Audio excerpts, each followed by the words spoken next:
اللہ اکبر. ہر 2 درجوں کے درمیان 100 سال کی مسافت کا فرق ہے. جنت کے محلات میں تمام برتن سونے اور چاندی کے ہوں گے. جنت کے محلات میں تمام برتن سونے کے اور چاندی کے ہوں گے. جنتیوں کے محلات میں ہر وقت عود لکڑی جلتی رہے گی جس کی خوشبو سے ان کے محلات معطر رہیں گے. جنتیوں کے پسینہ سے مشک کی خوشبو آئے گی، یعنی جنتیوں کے پسینہ سے بھی خوشبو آئے گی. جنت میں تھوک، ناک میں میل اور رفع حاجت وغیرہ نہیں ہوگی. اللہ اکبر. یہ گندگی غلاظت وہاں نہیں ہوگی. تمام جنتی باہم شیر و شکر ہوں گے. کسی کے دل میں دوسرے کے خلاف کوئی حسد، بغض، کینہ، ریاکاری ایسی چیزیں کسی کے دل میں، گالی گلوچ زبان پہ ایسی چیزیں نہیں ہوں گی. اہل جنت ہر سانس کے ساتھ اللہ تعالیٰ کی حمد اور تسبیح کریں گے. یعنی جیسے ہم دنیا میں سانس لیتے ہیں، وہاں جب بندہ سانس لے گا آٹومیٹک ہی اس کے ساتھ تسبیح نکلے گی میرے بھائیو. اللہ اکبر. تو صحابہ کرام رضی اللہ تعالیٰ عنہم نے پوچھا، اے اللہ کے رسول صلی اللہ علیہ وآلہ وسلم، جنت کس چیز سے بنی ہوئی ہے؟ صحابہ کرام نے پوچھا کہ جنت کس چیز سے بنی ہوئی ہے؟ آپ صلی اللہ علیہ وسلم نے فرمایا، اس کی 1 اینٹ چاندی کی ہے اور 1 اینٹ سونے کی ہے. اللہ اکبر. دنیا میں بڑے سے بڑا امیر ترین بندہ، اس کے محلات جتنے مرضی کو ارب خرب پتی ہو، اس کی 1 اینٹ سونے کی، 1 اینٹ چاندی کی کسی کی بھی نہیں ہے اس دنیا میں. تو اللہ رب العزت نے ایسا وہاں نظام بنایا ہے کہ 1 اینٹ سونے کی اور دوسری اینٹ چاندی کی اور گارا کستوری کا استعمال کیا گیا ہے میرے بھائیوں. تو جنت اللہ رب العزت نے دینی کن بندوں کو ہے؟ جو دنیا میں اللہ رب العزت کی بات مانتے رہے ہیں، جنہوں نے اللہ رب العزت کی اطاعت کی، فرما برداری کی، جو شرک سے بچتے رہے، کفر سے بچتے رہے. اللہ اکبر. تو 1 اینٹ سونے کی اور 1 اینٹ چاندی کی ہوگی. اس کا سیمنٹ تیز خوشبو والا مسک ہے، اس کے سنگریزے موتی اور یاقوت کے ہیں، اس کی مٹی زعفران ہے. جو شخص اس میں داخل ہوگا وہ عیش کرے گا، موجیں مارے گا، موجیں. کبھی تکلیف نہیں دیکھے گا، کبھی سر میں درد نہیں ہوگا، کبھی کانوں میں درد نہیں ہوگا، کبھی پیٹ میں درد نہیں ہوگا، کوئی اس کو تکلیف نہیں ہوگی. ہمیشہ زندہ رہے گا، کبھی نہیں مرے گا، ہمیشہ زندہ رہے گا، اس کو موت نہیں آئے گی. جنتیوں کے کپڑے کبھی پرانے نہیں ہوں گے، جنتیوں کے کپڑے کبھی پرانے نہیں ہوں گے، اور ان کی جوانی کبھی فنا نہیں ہوگی، کبھی وہ بوڑھا نہیں ہوگا. تو اللہ کے نبی نے ایک بوڑھی عورت تھی یا کوئی بوڑھا مرد تھا، اس کو فرمایا، مزاح کیا اس کے ساتھ کہ بوڑھوں نے جنت میں داخل نہیں ہونا. تو وہ عورت جو بوڑھی تھی بڑی اس کو محسوس ہوا، اس نے کہا، رونے لگی کہ اللہ کے نبی ہم نے کیوں جنت میں داخل نہیں؟ تو اللہ کے نبی نے فرمایا کہ جوان ہو کر جنت میں جانا ہے. اللہ اکبر. جوانی میں جنت میں جانا ہے، جوان کر دیں گے اللہ رب العزت. جو بوڑھا ہو کر بھی فوت ہوا ہے اس کو بھی جوان کر دیں گے. اللہ اکبر. تو جنت میں موتی کا ایک خولدار خیمہ ہوگا جس کی چوڑائی 60 میل ہوگی. اس خیمہ کے ہر کونے میں مومن کی بیویاں ہوں گی جنہیں دوسرے محل کے لوگ دوری اور وسعت کی وجہ سے نہیں دیکھ سکیں گے.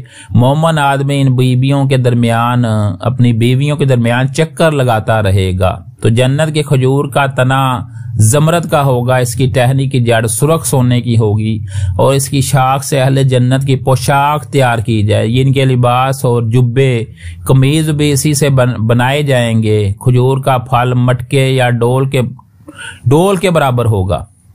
کھجور کا پھل مٹکے یا ڈول کے برابر ہوگا. مٹکا آپ دیکھ لیں مٹی کا کتنا بڑا ہوتا ہے، اس کے برابر اللہ کے نبی نے ارشاد فرمایا کھجور کا پھل ہوگا. یعنی کھجور اتنی بڑی ہوگی کیونکہ قد حضرت آدم علیہ السلام کا ہوگا، اور جو دودھ سے زیادہ سفید اور شہد سے زیادہ میٹھا ہوگا. اللہ اکبر. اور دودھ سے زیادہ سفید اور شہد سے زیادہ میٹھا ہوگا، مکھن سے زیادہ نرم ہوگا، اس میں سختی بالکل نہیں ہوگی۔ جب کوئی آدمی جنت سے پھل توڑے گا تو اس کی جگہ دوسرا پھل لگا دیا جائے گا، یعنی پھل ختم نہیں ہوں گے۔ تو کوثر جنت میں ایک نہر ہے، کوثر جنت میں ایک نہر ہے، یہ حوض کوثر کے علاوہ ہے جس کے دونوں کنارے سونے کے ہیں، جس کا پانی موتی اور یاقوت پر بہتا ہے، اس کی مٹی مشک سے زیادہ خوشبودار ہے، اس کا پانی شہد سے زیادہ میٹھا ہے اور برف سے زیادہ سفید ہے۔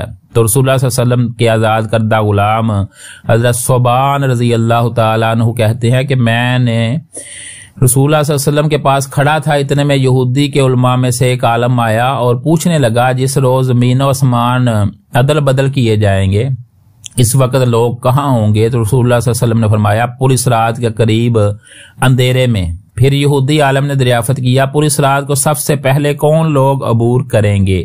تو آپ صلی اللہ علیہ وسلم نے فرمایا تنگ دست مہاجرین۔ یہودی عالم نے دریافت کیا جنتی لوگ جنت میں داخل ہوں گے تو سب سے پہلے ان کی خدمت میں کون سا تحفہ پیش کیا جائے گا؟ آپ صلی اللہ علیہ وسلم نے فرمایا مچھلی کے جگر کا گوشت، مچھلی کے جگر کا گوشت۔ یہودی نے پھر پوچھا اس کے بعد ان کا کھانا کیا ہوگا؟ تو آپ صلی اللہ علیہ وسلم نے فرمایا جنتیوں کے لیے جنت میں چرنے والا بیل ذبح کیا جائے گا، جنتیوں کے لیے جنت میں چرنے والا بیل ذبح کیا جائے گا جس کا گوشت انہیں کھلایا جائے گا۔ یہودی نے پوچھا کھانے کے بعد پینے کے لیے جنتیوں کو کیا دیا جائے گا؟ آپ صلی اللہ علیہ وسلم نے فرمایا سلسبیل چشمے کا پانی، سلسبیل چشمے کا پانی۔ یہودی عالم نے کہا آپ نے سچ فرمایا۔ پھر یہ آدمی چلا گیا تو رسول اللہ صلی اللہ علیہ وسلم نے فرمایا یہ ساری باتیں اللہ نے مجھے بتائی ہیں، یہ ساری باتیں اللہ نے مجھے بتائی ہیں۔ اگر جنت کی عورتوں میں سے ایک عورت دنیا میں لمحہ بھر کے لیے جھانک لے، جنت کی حور دنیا میں لمحہ بھر کے لیے جھانک لے تو مشرق و مغرب کے درمیان ہر چیز کو روشن کر دے، اللہ اکبر، اور فضا کو خوشبو سے بھر دے، جنتی عورت کے سر کا دوپٹہ دنیا اور جو کچھ دنیا میں ہے اس سے بہتر ہے۔ اللہ کے نبی نے ارشاد فرمایا ہے جو شخص جنت میں داخل ہوگا وہ ہمیشہ خوش و خرم رہے گا، کبھی رنجیدہ نہیں ہوگا، کبھی غم نہیں پہنچے گا اس کو، اس کے کپڑے پرانے نہیں ہوں گے اور نہ ہی جوانی فنا ہوگی، نہ ہی اس کی جوانی کمزور پڑے گی، نہ وہ بوڑھا ہوگا، ہمیشہ جوان رہے گا۔ نیند موت کی بہن ہے لہذا جنتیوں کو نیند نہیں آئے گی، جنتیوں کو نیند نہیں آئے گی۔ رسول اللہ صلی اللہ علیہ وسلم سے دریافت کیا گیا جنت میں ہم اپنی عورتوں کے پاس جائیں گے؟ آپ صلی اللہ علیہ وسلم نے فرمایا مرد ایک دن میں 100 کنواری عورتوں کے پاس جائے گا۔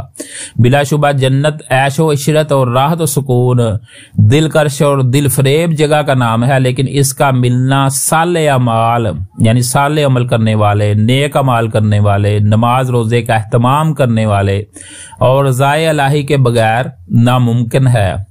جیسا کہ ارشاد باری تعالیٰ ہے جو لوگ ایمان لائے اور نیک اعمال کیے وہی لوگ جنت میں جائیں گے، ہمیشہ ہمیش اس میں رہیں گے۔ پتہ چلا کہ محض ارادہ اور تمنا کر لینے سے جنت نہیں مل سکتی، بلکہ اس کے لیے نیک اعمال کا ہونا بہت ضروری ہے کہ بندہ اللہ کو راضی کرنے والے اعمال کرے۔ چنانچہ ہم نے اس کتاب میں 40 ایسے عمل درج کیے ہیں جن پر عمل کرنے سے بندہ جنت کا حقدار بن سکتا ہے۔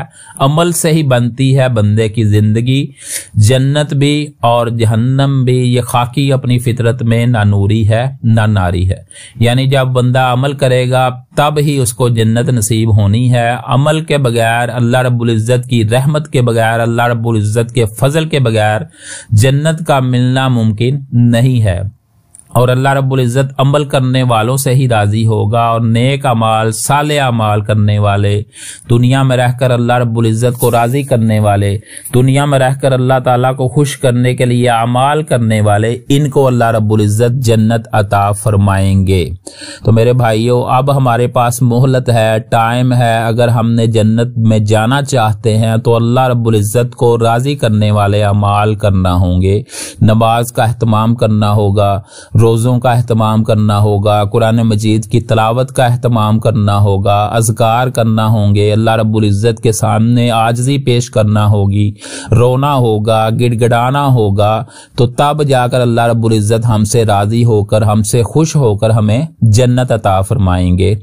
اللہ رب العزت سے دعا ہے مجھے اور آپ کو جنت الفردوس عطا فرمائے، میرا اور آپ کا خاتمہ ایمان پر فرمائے، اسلام پر فرمائے، اور ہمیں ایسے عمل کرنے کی توفیق عطا فرمائے جن سے ہم جنت کے حقدار بن جائیں۔ تو یہ تھا مختصر سا تعارف حدیثوں سے۔ پہلے پارٹ میں ہم نے پڑھا تھا قرآن مجید سے تعارف، یہ دوسرا پارٹ ہے، اس میں ہم نے پڑھا حدیثوں سے تعارف۔